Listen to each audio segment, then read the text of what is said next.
মোদি এলো রে, বিজেপি এলো রে, দেশটাকে মাটি করিতে। দেশে আবার শুনছি নাকি এসআইআর চালু করেছে, দেশে নাকি শুনছি নাকি এসআইআর চালু করেছে।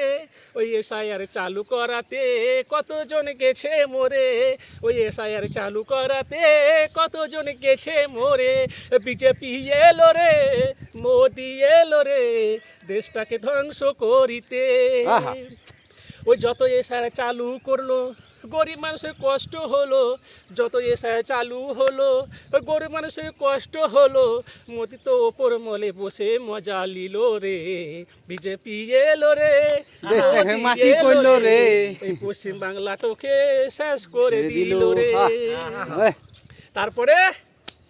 তারপরে এসআইআর চালু করলো, গরিব মানুষ অনেক কষ্ট পেলো। এসআইআর চালু করলো, গরিব মানুষ অনেক কষ্ট পেলো। কেউ বলে 2002 সালে আমি পাবো কোথায় লিস্ট, ওই আমার বাপের নাম নাই, ওই আমার দাদর নাম নাই, তাহলে আমি পাবো কোথায় লিস্ট। ওই বিজেপির দালাল শুভেন্দু, বিজেপির দালাল অমিত শাহা, বিজেপির জেপি নাড্ডা, বিজেপির সেই চন্দ্রকোটা সব বলছে, মানুষকে সান্ত্বনা দিচ্ছে জি তোমাদের এসআইআর নাম ভোটার লিস্টের নাম না থাকলে চিন্তার কোনো কারণ নেই, কারণ আমরা বিজেপি আছি, আমরা নাম ভরে দেবো। এগুলো সব ফেক ফেক ভিডিও একদম। কেউ গাইস কোনো রকম আত্মহত্যা করবে না, টেনশনে কোনো কারণ নেই, এগুলো আছে রাজনীতি।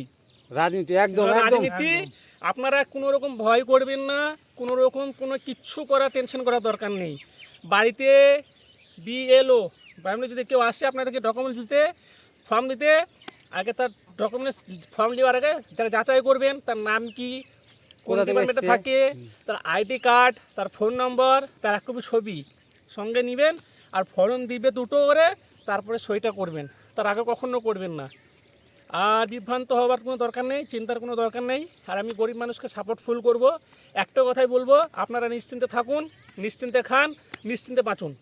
কোনো বিজেপি, কোনো টিএমসি, কোনো দালালে কিছু করতে পারবে না পশ্চিমবাংলায়, আপনারা নিশ্চিন্তে থাকুন। জয় বাংলা, জয় হিন্দ। বাংলা, জয় হিন্দ।